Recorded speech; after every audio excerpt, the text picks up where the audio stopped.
Afternoon, everyone, and welcome to this afternoon's PMI Friday webinar, Prioritisation, Working on the Vital Few with Warren Knight. I think this is a great topic for the environment we all find ourselves in today. So I'm particularly looking forward to Warren's insights today. No pressure, Warren.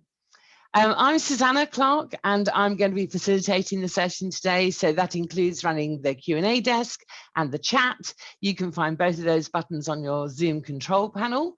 As ever, we love these sessions to be as interactive as possible. So please keep your questions coming, any comments you have, any observations, and I will put them to Warren. Today's webinar is being recorded, and we will send everybody who's registered for the webinar a recording early next week. So you will get a recording that includes both everything you'll see on the screen and all of the voiceovers. And we will also be sending you a short voice of the customer survey at the end of the session today. And we're always really grateful for your feedback and any suggestions that you have for any future topics you'd like us to cover. So thank you for all your continued support. Great to have you with us today. And now I'd like to hand over to Warren. Thank you, Suze. Good afternoon, everybody, and welcome. So my name is Warren Knight, and this afternoon I'm going to be talking about prioritisation. So topics we're going to cover, we're going to look at, well, why is prioritisation important? What are some of the problems we experience in relation to prioritisation? I'd like to share with you some of the tools that I find really useful when I'm trying to prioritise, particularly in complex situations. And finally, just some thoughts around how we make prioritisation really work for us. So let's start with the why. And when I think about, well, why is prioritisation so important? I often think about a concept by a man named Charles Handy, in his book called The Empty Raincoat. And he uses a sigmoid curve to describe the life cycle of a successful business. So that business will start with some period of development, of innovation, of learning. And as it comes through that period, it starts to, performance and success starts to build up. We see an upward trend. And if nothing changes, if everything stays the same, then eventually that performance, that success will start to peter out and then deteriorate. And Handy's point is, in his observations, often leaders react too late. They wait to this point on the curve before starting to think about innovation, starting to think about reinvention in the business. His view is actually, we need to do that much earlier. In fact, whilst we're at the top of our powers and success, that's the point when we need to start reinvention and innovation, start building tomorrow's business.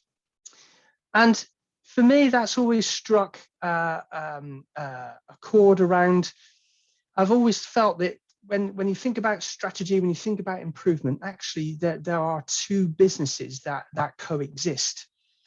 And we're always locked in a battle between maintaining today whilst building and improving for tomorrow.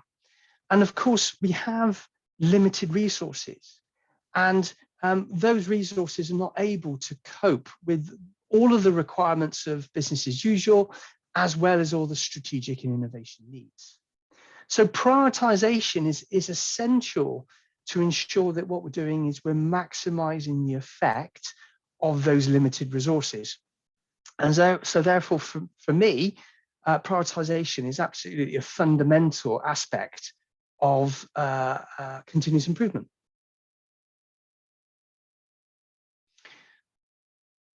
So what's some of the challenges that we face? Well, of course, prioritization is simply decision making.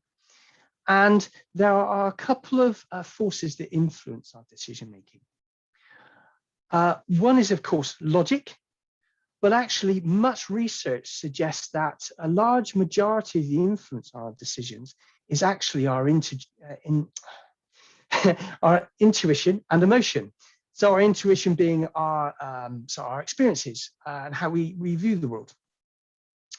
And so good decision making, therefore good prioritization, comes from when we strike the right balance between the two things.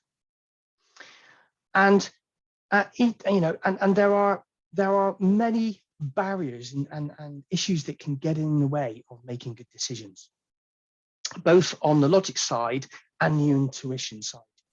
So, for instance, on the logic side, insufficient data or analysis may lead us to an incorrect conclusion.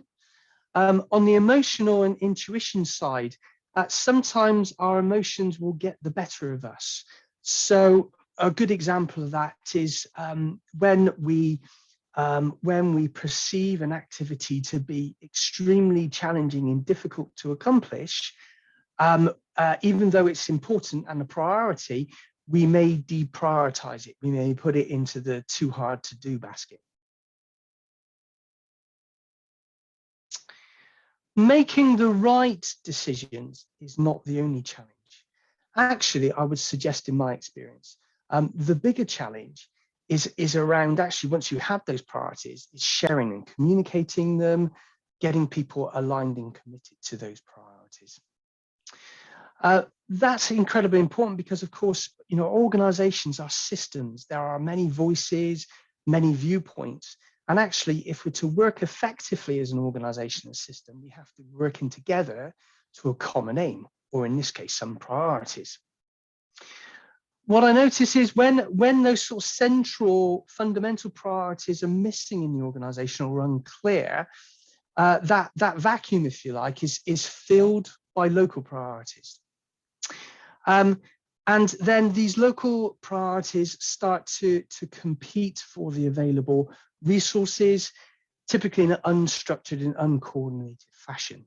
And so what you're left with are resources that are thinly spread across many projects, many priorities, which leads to a sub-optimization. We may be successful at a particular project, but actually the result overall is suboptimal. This concept of depleting resources due to an uncontrolled way of working is very well expressed in an article by Harding around this idea of the commons. The final problem or challenge that I see with prioritization, again, it's around a lack of what I might call breakthrough objectives. So if we think strategically, breakthrough objectives tend to be just 2 or 3 objectives of the organization as a whole, which are fundamental to achieving the strategy. They're usually objectives which force the organization into that innovation that I talked about earlier. When those type of objectives either doesn't exist or are not clear, what tends to happen is we get swept along with the currents. In other words, we get swept along with the issues and problems that arise in the current situation. And so as a result of that, our priorities seem to regularly change and in response to those issues. So that's some of the challenges that I see. Making good decisions in the first place, our ability to communicate them and get commitment to them, and ensuring that there is a strong central focus and we're not pushed about by the wind of change, if you like. I'd be really interested now if we can have a poll, and I'd be really interested to hear your experiences.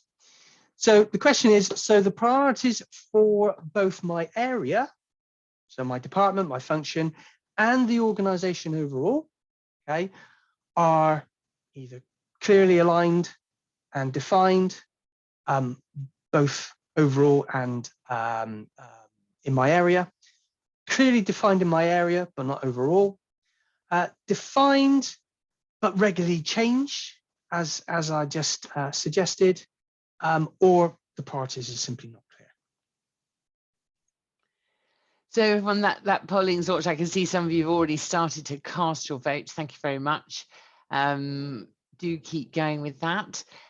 it was interesting. I was just thinking about what you were saying, Warren. I could imagine also there might be something about in our current environment that things have changed from where they used to be perhaps 2 years ago, in terms of how we respond or how we're asked to respond.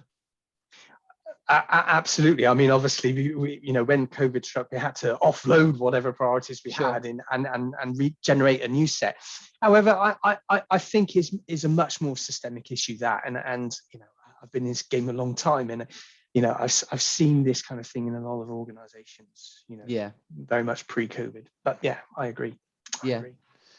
Okay, thank you, everyone. I'm just going to close the poll now. So I'll give you a couple of seconds. If you haven't already placed your vote, then do it now, and then I will end the poll and share so that we can all see the results of that. And we have a very, very clear leader here, which is that it is the priorities are defined but changed regularly in response to current issues at 67%. Do you know what, honestly, Warren, I think both of us have got different teeth in today. It's all quite, the whole speaking thing is quite tricky, isn't it? Then behind that is at 14% is clearly defined, aligned and have continuity. And then in third place, equal at 10% are the other two, clearly defined in my area, but not overall, and priorities are not clearly defined. What's your thoughts on that, Warren? I'm a little surprised that it's as black and white as that. Actually, I was expecting a low response from answer one, and I was expecting the majority to be spread reasonably evenly across the remaining three. Actually, so right. That's a bit of a well, it's not a bit of a surprise. I mean, I do see that regularly changing a lot, and you can almost see there, you know, the organization scorecard, and you can see how the priority will bounce around the scorecard as metrics go from green to red or red to green. Yes, indeed. You know, so this week it might be, you know, we've got to manage call time, and then suddenly it switches to we got to manage the customer experience, etc. And I understand that, you know, business is complex. And that's, you know, ultimately, in my view, why strategy is so difficult, because strategy is about making some really difficult decisions about what those fundamental breakthrough objectives are. Yes, indeed. Yeah. Great. I'm going to stop sharing the results. Thank you, everybody. And back to you, Warren. Yeah, thank you. Okay, so moving on then, let's just think about the basics of prioritization. So what's a priority? For me, two types of priorities. So we've got things that are important. Those are the things, the items that have a significant impact on our performance and move us towards our goals. And we've got urgent. And urgent items are those things that have some kind of or are time critical. So let's look at each of these in a little bit more detail. So important. When I think about important, then what immediately springs to mind is the work of Pareto and his research into the percentage of the population that holds the wealth. And through his research, he recognized that there was a consistency in the fact that roughly 20% of the country's population held roughly 80% of the wealth. This effect, if you like, this phenomena, was then later named as the Pareto Principle by one of the early grandfathers of the quality movement, Dr. Duran. And so the Pareto Principle is just this, so that 80% of the outcome or the effect will be caused by 20% of the causes, which we name the vital few. And so when I'm prioritizing, what I'm looking for are those vital few. What's the few projects that's going to really deliver 80% of the results, the strategy? What's the 20% of the process variables that are going to give me 80% of the customer satisfaction? And this phenomena of 80-20 applies in lots of aspects of business. And essentially, that's what I'm looking for.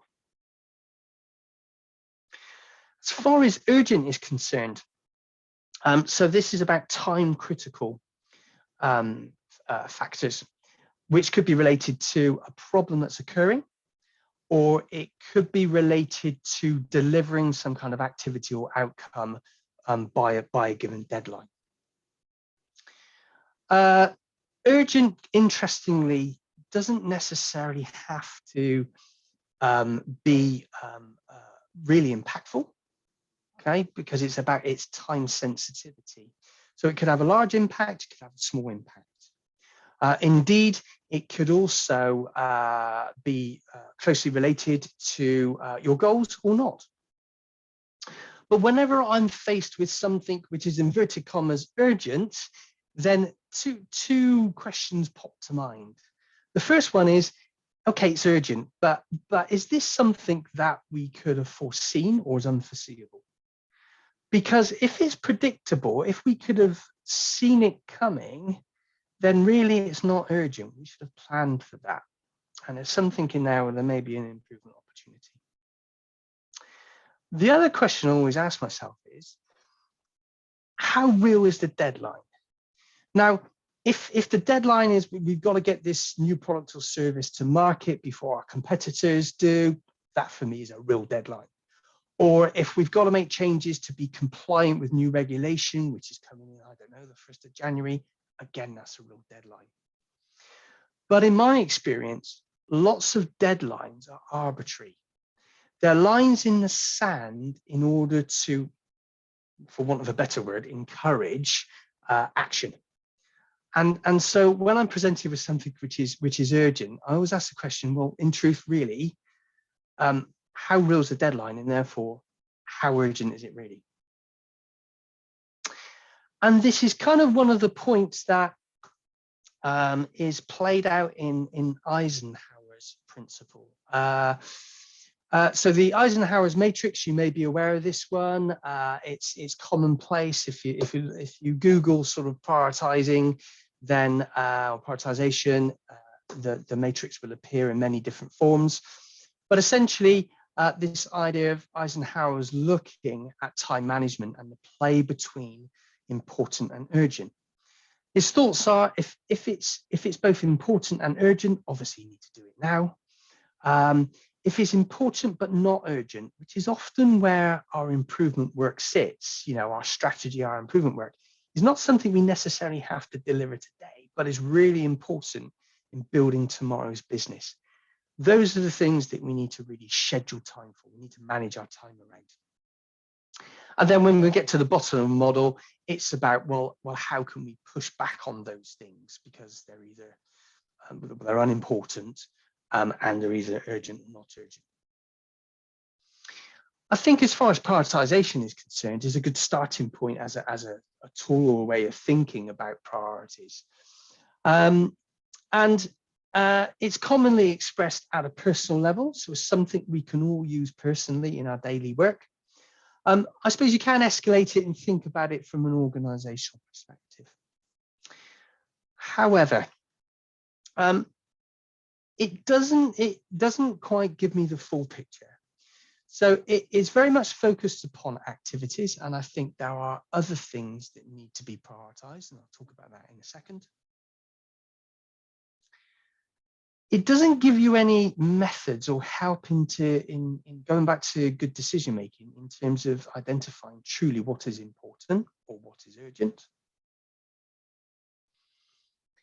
And there's no sense of where or how the prioritization should be carried out. So good starting point, but I think it's something we can build on with some other thoughts. To commence that building, I want to set a context here, which is the process of improvement. So what I've tried to do here is to generalize that process of improvement so that it applies universally at an organizational level, strategic level, or indeed at an individual Kaizen level. And essentially, there are some activities, some questions, some phases, if you like, or steps to this process. First one being the setting of some kind of goal or objective. What am I trying to accomplish? Again, as I mentioned, this could be strategically, or this could be very much at a project level. Once I've decided what I want to accomplish, the next question, of course, is, well, where am I now? What's the current situation? And when I'm asking that question personally, what I'm actually asking is, so what are the issues in what are the issues and barriers that are getting in my way of moving forward? Or if I'm working at a very sort of technical process level, I'm looking at, so what are the root causes of performance? And in truth, in practice, it's a bit of a grey thing as to, do you really start with goals, or do you start with the current reality and figuring out where you are now, and that forces some goals?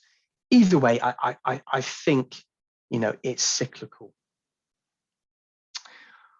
Once you know where you are, though, of course, the next question and the drive for improvement is, so what changes can I make which will result in improvement? It will push me from where I am now towards my goals.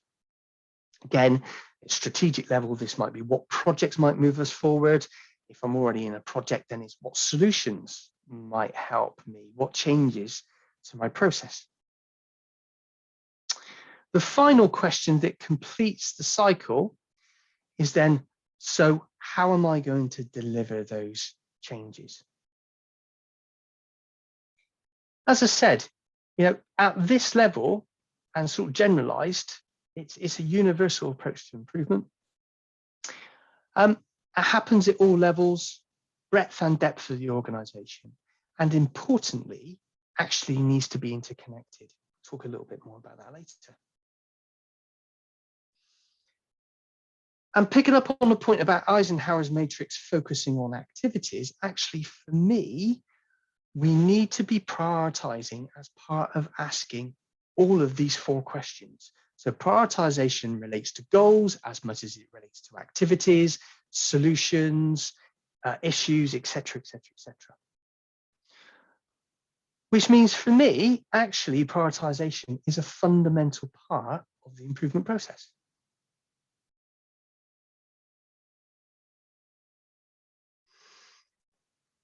So what have we talked about so far? So why is prioritization so important? We've looked at what constitutes a priority. Is it something which is important? Is it something which is urgent? And we've looked at prioritization as part of our general process for improvement.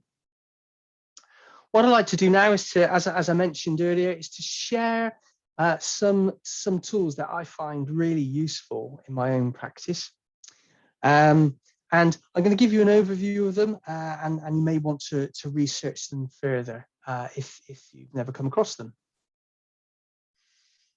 So this idea of analysis, of course, if you think about the likes of Six Sigma, those improvement methodologies are actually based upon this idea of fact-based decision-making, where we're doing quantitative analysis, we're using numbers, and we're letting those numbers make the decision, for want of a better term.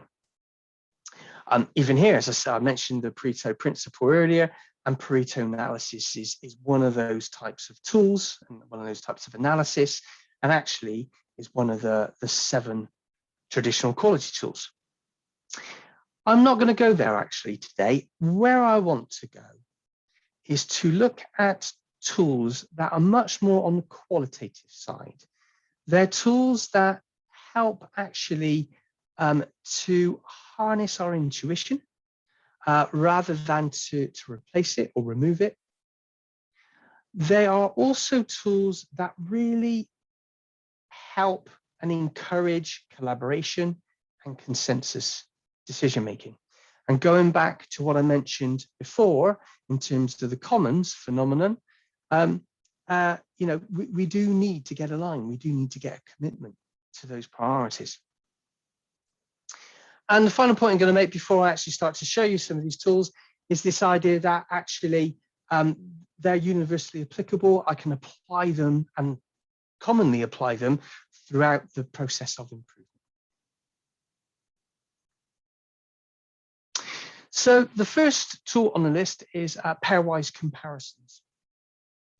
So often I'll be helping an improvement team to, in a sense, take a group of items and to rank those in order of priority. Sometimes that's really simple because the important ones just stand out head and shoulder above the rest. Often though they don't. So the pairwise comparison is great because it's a structured approach to explore each and every item within the group and it's in its level of importance against each and every other item in the group. Where the particular areas where I find these really useful is with prioritizing goals and objectives. I find them, I've got to say, prioritizing goals and objectives is really tricky because every goal, of course, will have its own unique value. You know, this is a good example here. All of these things are going to be, at some level important to the customer, but which is most important? And the pairwise comparison gives us a structured way of thrashing that out. Again, another place where I find this particularly useful is when I'm trying to evaluate solutions, the type of solutions where you cannot measure what the impact of the solution will be. You can only judge. I don't know, for example, let's say we are designing a new mobile phone and we have a number of different possible designs for the case of that mobile phone. And so what I can do with a group of testers, I can do a pairwise comparison of each of these designs to see which ones are preferred.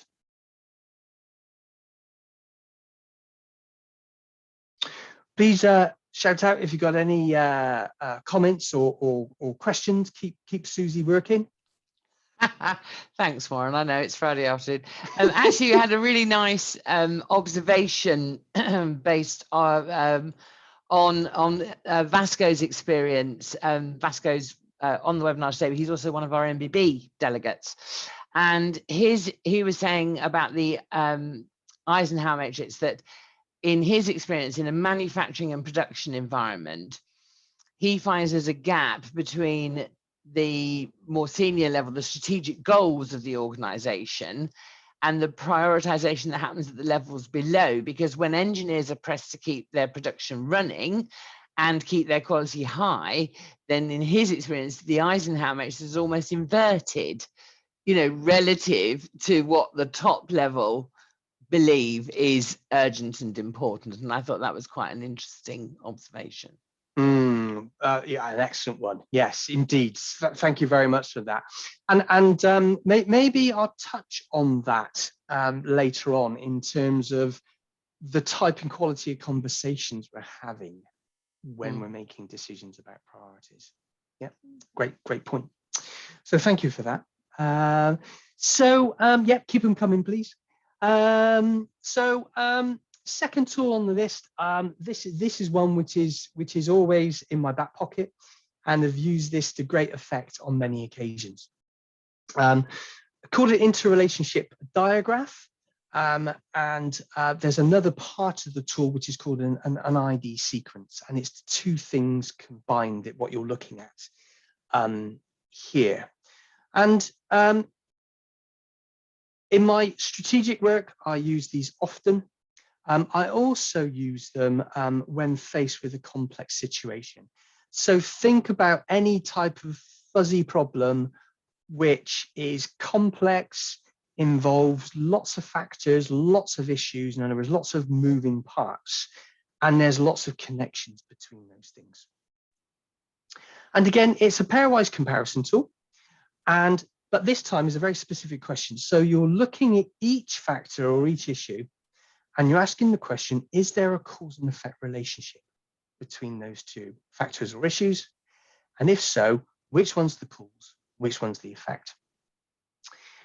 Having analysed that, then those factors which cause the most other factors or issues are, of course, the priorities and where we should focus, because if we work on those, they're going to give us the biggest bang for our buck.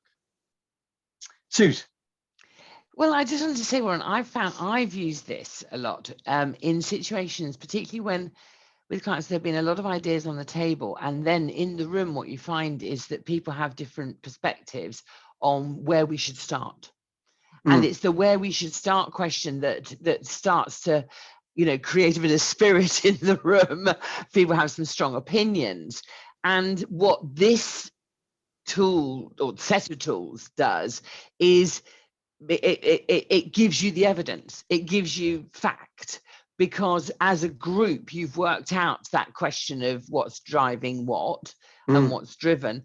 And that's really helped come to consensus with the group where they've all gone, oh, okay. And then it just stops the whole argument about where we should start because it's in front of them and it's their work that they've done themselves. So yeah, absolutely. And you've hit a really good point there, because that's back to the consensus thing, isn't it? Yeah, they're involved. This is not something which is being presented to them, and therefore, there has to be sort of rationale and some level of argument, for want of a better term, really, to convince people, because actually it's the fruits of their labor.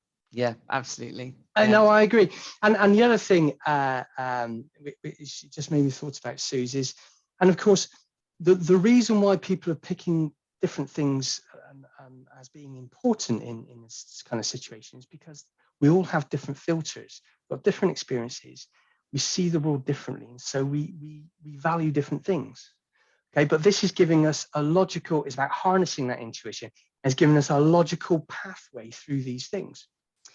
The other points you've just sparked with me is, and so, if you take this example here, where actually suggesting that the lack of project reviews is something which is an effect, it's driven rather than being a high driver. Yet, logically speaking, you'd think if projects aren't moving along, the first thing you do is say, come on then, let's start reviewing them. Yeah, and let's do it more often, and let's make people turn up for them, and all of those sorts of behaviors. Yeah.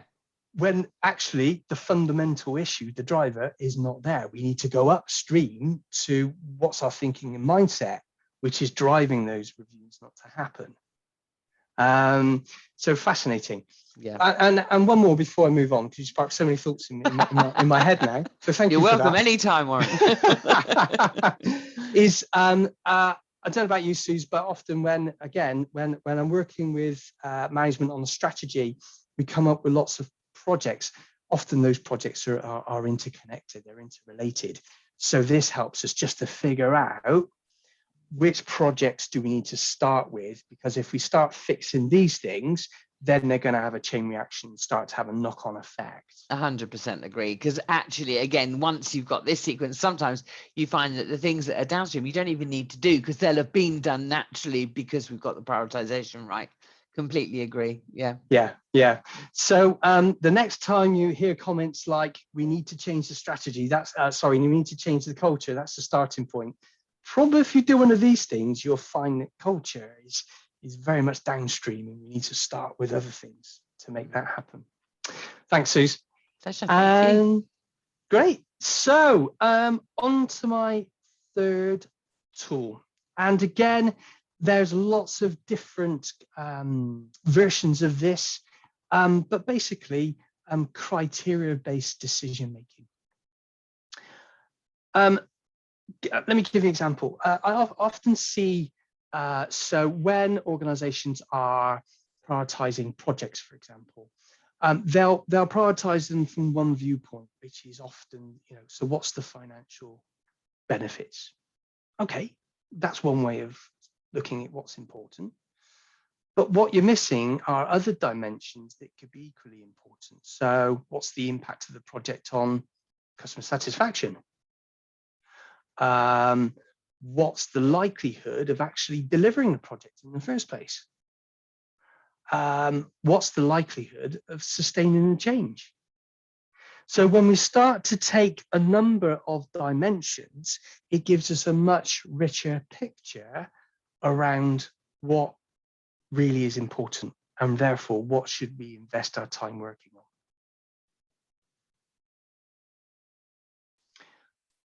Final one, and now I'm going to switch from tools that help us to think about what's important to a tool that helps us to think about what might be urgent. I would know this as an arrow diagram. You might know this as a critical path or as a PERT chart. Actually, I see lots of project planning in time-based plans. Fantastic. I don't see a lot of this, though. I don't see people then looking at those plans to figure out where the critical path is. So what is the critical path? Well, the critical path is essentially the activities within the plan that have to be delivered, have to be started on time and delivered on time if you've got any chance of delivering the plan overall on time. So it's very much about sort of deadlines. How you establish the critical path is by assessing the sequence of the activities and then using the predicted duration to then figure out, well, what's the earliest time I could start this activity and what's the latest time that I need to start this activity to achieve the end deadline. Where the earliest and latest start times match, that's your critical path. Where there is a difference between those, so if you look at training of the operators, the earliest start time could be 120 days, but you could leave it right up to 150 days if you wanted. You have flex there. And of course, as mentioned earlier, if things are actually unforeseeable, that's fine. But actually, if things are predictable, let's predict them so they don't become urgent.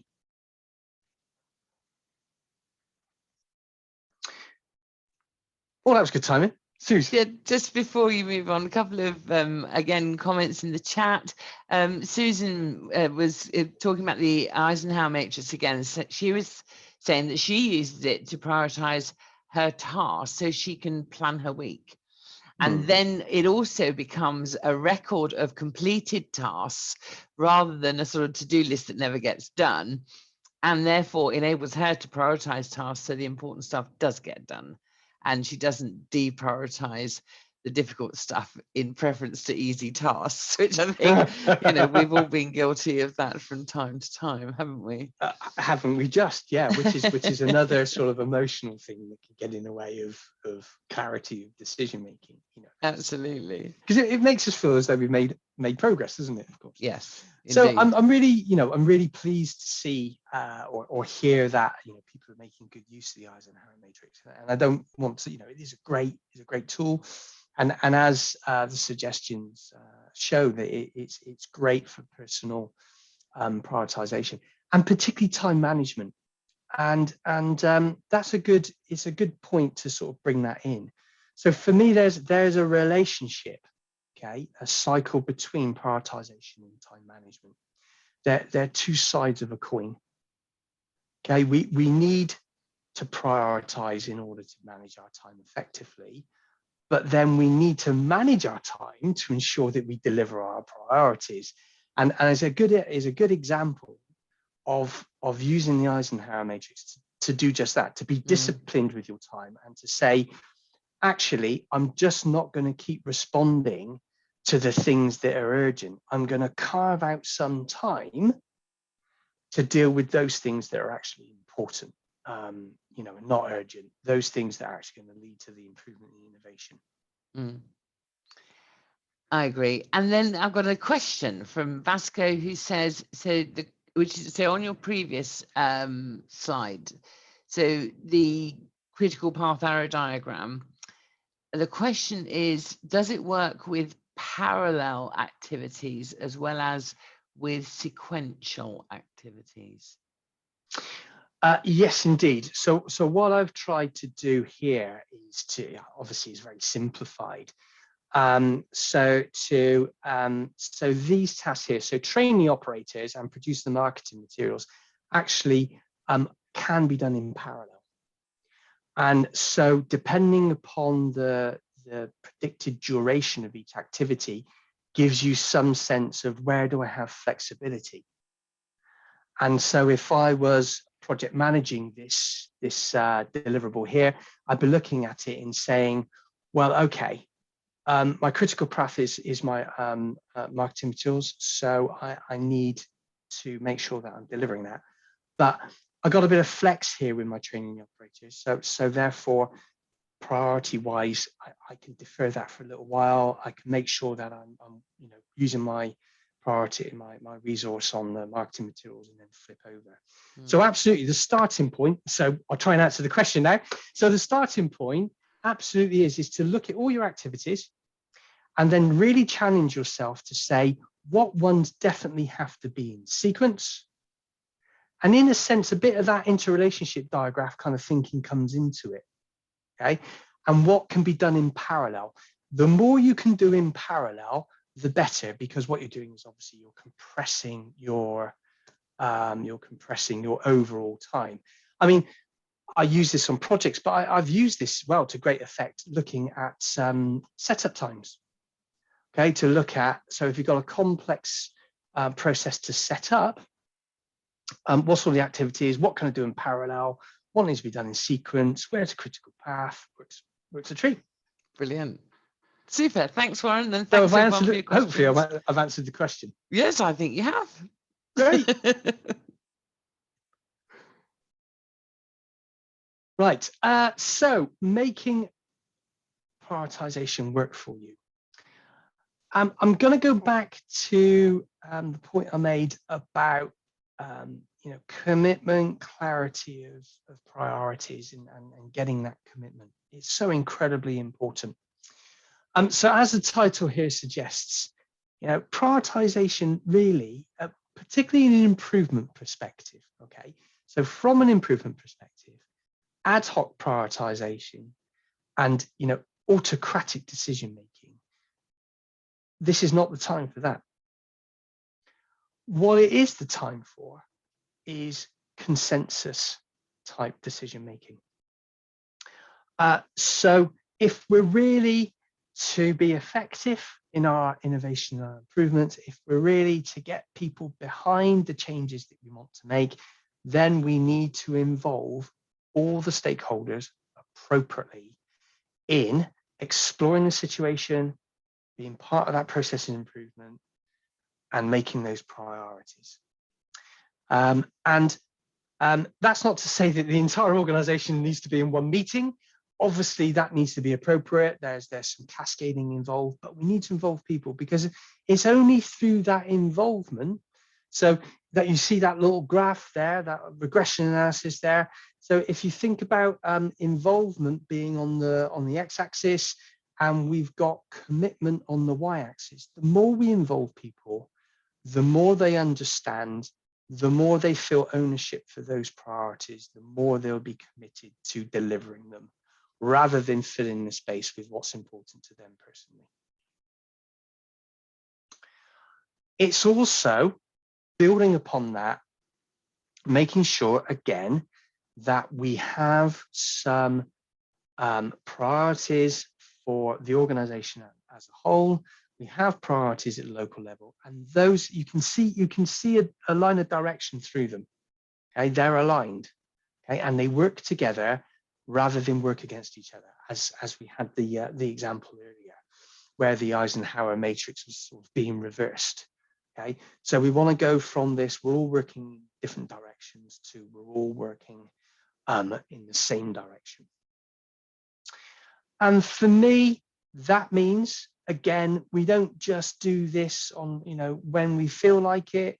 We don't just decide on a whim who we need to have involved, etc. This needs to be a structured, planned process of prioritization. And it needs to be firmly embedded, from my view, and I'm sorry, I'm on my soapbox now, it needs to be firmly embedded in the systems and processes by which we manage the business and improve the business. And for those of you who recognize Hoshin Kanri, or you might know it as goal or policy deployment, when done well, is a great example of how you can do these things, how you can bring people together in a structured fashion to make sure that we have aligned priorities, okay, in a rigorous fashion. So bringing now to some final thoughts. If you go back to the Eisenhower Matrix, there is on the top left those things that are both important and urgent. And when I'm prioritizing and supporting my clients, some of my clients say, well, you know, everything sits in that box. I'm constantly being, I want to work on the strategic stuff, but I'm constantly being pulled into problems and issues that we're experiencing right now, and they have to be dealt with. Don't disagree with that. So there's lots of emergencies. Okay, the alarm bell is going off constantly. So what do you do in this situation? Well, unfortunately, you're in a bit of a vicious cycle here, where what essentially is happening is we haven't got time to fix these problems. And therefore, the problems keep reoccurring. And therefore, we don't have time to fix the problem. So we get trapped in this destructive cycle, what we might call firefighting. And it's very difficult to get out of it. If that, you know, if the situation, if we've got processes or a situation which is truly unstable, we've got to deal with it. There's no point looking at the strategy if things are on fire right now. So what's the fix for this? Well, it's not an easy one, but the answer is solve the problem. If you think about the levels of escalation that we go through when we solve problems, first thing we need to do is contain, then we need to correct. What typically that means is putting levels of inspection in place to try and make sure that the problem doesn't grow and protect the customer. Absolutely the right things to do in the short term. But remember, inspection does not control quality. At best, it simply detects problems. Okay? So we must go through the pain barrier to where we're at least preventing the problem from reoccurring, and if possible, actually, you know, making the situation even better than it was before. There is no other real answer to this burning question situation, to be honest. And so in summary, so if you've got any further comments or questions, please have those at the ready.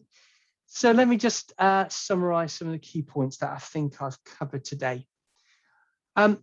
It's a decision-making process, and please recognize that. Okay, we as the quote says,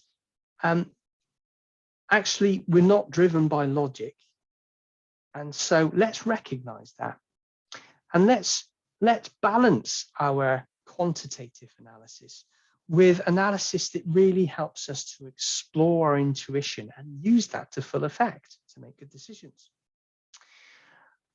Making good decisions is a part of the challenge, but for me, again, the bigger challenge is to make sure that we're all aligned and we're all, you know, swimming in the right, you know, in the same direction.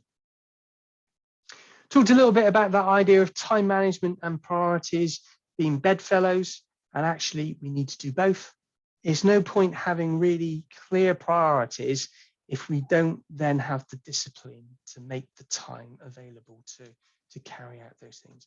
I was actually having a conversation with a client very recently about this, and about, you know, whether the organization had time to carry out Kaizen activity.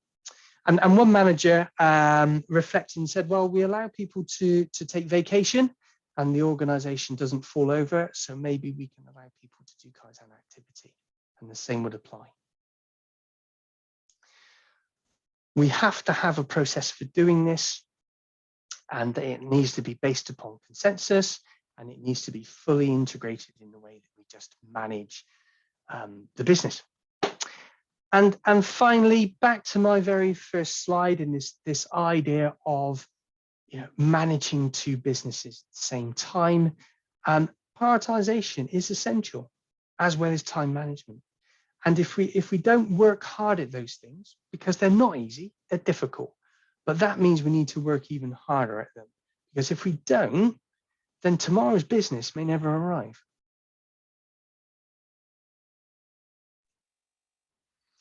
Thank you, Warren.